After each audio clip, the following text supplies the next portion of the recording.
59चा असेल, 1959. दादा सकाळी 6 वाजता मुंबईतून निघाले. मी एक ठिकाणी सावडण्याच्या विधीसाठी गवाई या ठिकाणी होतो आणि त्याच ठिकाणी आम्हाला 9च्या आसपास काहीतरी ही घटना कळाली की एकदम यूट्यूबवर काहीतरी असं चुकीचं येत असतं. त्याप्रमाणे आम्ही विचार केला की असं काय होणार. पण ज्यावेळेला आपण पाहिलं ती घटना आपल्याला सर्वांना एक चटका लावून गेली की असा नेता भारतामध्ये असू द्या, सर्वांनी त्याचं कौतुक केलं. आज जर आपण म्हटलं भारताचे पंतप्रधान असतील, गृहमंत्री अमित शहा असतील, ही मंडळी या ठिकाणी त्यांना येऊन अतिशय वेदना देणारी अशी आपल्या सर्वांनी अनुभवली. महाराष्ट्र राज्याचे लाडके उपमुख्यमंत्री, आपल्या सर्वांचेच नेते सन्माननीय अजितदादा पवार यांचं कालच्या विमान दुर्घटनेमध्ये दुर्दैवी निधन झालं. खरं तर गेल्या 66 वर्षामध्ये महाराष्ट्राच्या राजकारणामध्ये गेल्या अनेक वर्ष आपण सातत्यानं पाहत आलो आहे की एक स्पष्ट वक्तेपणा, परखडपणा, वक्तशीरपणा आणि खऱ्या अर्थानं दादांचा कार्यकर्ताच नव्हे तर विरोधकांनाही दादांची भुरळ पडावी असं दादांचं काम एवढ्या महाराष्ट्रानं पाहिले. पश्चिम महाराष्ट्र खऱ्या अर्थानं समृद्ध झाला तो आदरणीय शरदचंद्रजी पवारसाहेब यांच्या नेतृत्वाखाली आणि त्याच्यानंतर अजितदादांनी जो झंझावात या महाराष्ट्रामध्ये उभा केला त्याला खऱ्या अर्थानं तोड नाही. परंतु आमच्यासारख्या तरुण कार्यकर्त्यांनी खरं दादांचा आदर्श घ्यावा आणि त्या निरामाईच्या पवित्र पावन स्थिराला तीर्थक्षेत्राचा दर्जा जो प्राप्त झाला तर या मंडळींमुळेच महाराष्ट्र राज्याचे उपमुख्यमंत्री नामदार माननीय अजितदादा अनंतराव पवार, खरं तर छोटंसं गाव काटेवाडी आणि या काटेवाडी गावातून महाराष्ट्र राज्याचंच नव्हे तर देशाचं नेतृत्व करणार हे पवार परिवार, या पवार परिवाराने ग्रामीण भागातील गावगाड्यांपर्यंत आपली विकासाची नाळ जोडलेली होती. साधा कार्यकर्ता असेल त्याच्या पाठीवरती थाप ठेवली तर त्याला आमदार, खासदार, मंत्री बनवण्याची ताकद या पवार परिवाराच्या माध्यमातून या ठिकाणी झाली. आपल्या सातारा जिल्ह्याच्या विकासामध्ये पश्चिम महाराष्ट्राचं नेतृत्व करत असताना या पवार परिवाराने खूप मोठे योगदान आपल्या गावगाड्यांमध्ये दिलं. खरं तर आपल्या सातारा जिल्ह्याचे अनेक वर्ष ते पालकमंत्री म्हणून काम करत होते. आपल्या औद्योगिक विकास वसाहतींमध्ये त्यांचा मोठा भरीव योगदान आहे. आपल्या जिल्ह्यालाच नव्हे खंडाळा तालुक्यालासुद्धा त्यांनी, उदयदादा असतील, कामावर जाताना आली बातमी, आपसुद्धा डोळ्यात पाणी आलं. जास्त काय बोलणार नाही कारण बोलायला पण येईना. दादांच्या एकच म्हणण्यानुसार म्हणतो की राजकारण कमी, काम जास्त, या विचारांनी आपण पुढे जाऊया. आणि माझ्या वतीने, माझ्या परिवाराच्या वतीने आपल्या गावाकडून त्यांना श्रद्धांजली वाहतो. अजितदादांची शिंदेवाडीला विजयदादांच्या घरी मुलाखत झाली. म्हणजे मकरंद पाटलांच्या नेतृत्वाखाली काम करत असताना त्याच्या दोन आणि नरेंद्र पाटलांना विधान परिषद मागण्यासाठी साखर संकुलला आम्ही ह्या पुण्यात भेटलो.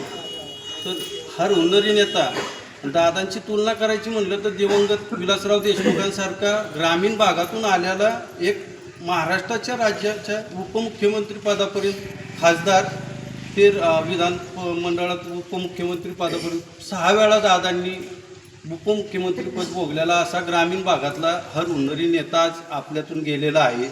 म्हणजे दादांच्या बाबतीत सांगायचं तर एका घरात मकरंद पाटील आपले पालकमंत्री आणि मदत व पुनर्वसन यांना पद दिल्यानंतर खासदारकी, राज्यसभेची, म्हणजे ज्या व्यक्तीला आपण समोरून भेटलेलो पण नाही आहे पण त्या व्यक्तीबद्दल आज आपल्या मनात, म्हणजे प्रत्येक महिलेच्या मनात जी आत्मीयता निर्माण केली आहे. दादांचे मी काल ज्यावेळी व्हिडिओ बघत होते, म्हणजे खरंच अभ्यास व्यक्तिमत्व. फक्त म्हणजे दादांच्या थोडक्यात सांगायचं म्हटलं तर काल मी म्हणजे दुपारी स्टेटस बघत होते सगळ्यांचे. मला फार एवढं विशेष वाटलं की आमचा महिलांचा खरं तर एवढा अभ्यास नसतो राजकारणाच्या बाबतीत. आमचं चूलमूल ह्याच्यावरच आमचा जास्त भर असतो.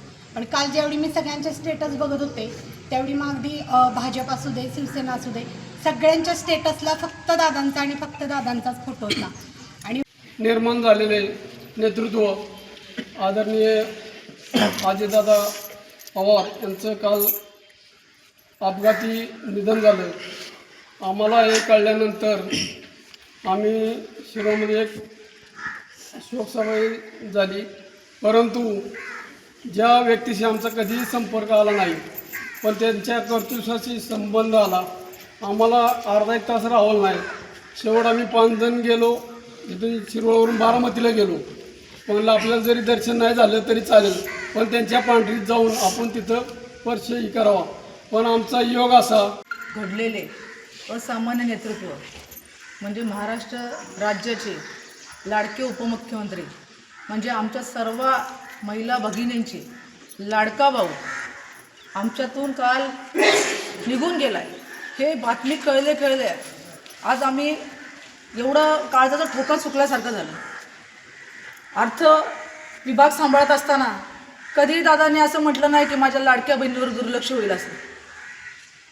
आणि इतकी आठवण त्यांची सांगायची म्हटल्यावर माझ्या दादांचे संबंध जर जास्त नसतील तरी मी दादांकडे एकदा गेलेली. आज अजितदादा पवारांकडे जायचं म्हटल्यावर धाकधूक होती, काय होईल. समोरच्या व्यक्तीने तर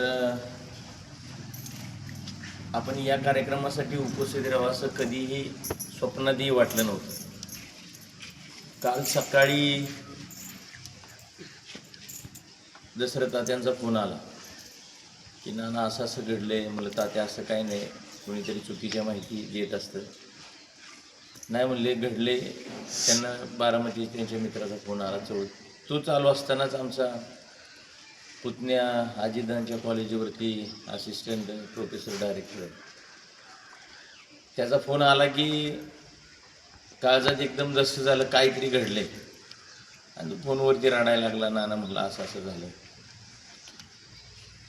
खरं तर ह्या गोष्टीवरती विश्वास अजूनही बसत नव्हता.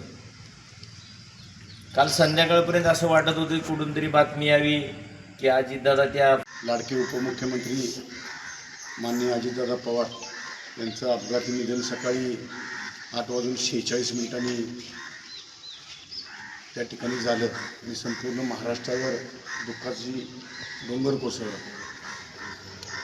बऱ्याच मान्यवरांनी आत्ता आपल्या मनोगतामध्ये दादांच्या बाबतीत सांगितलं.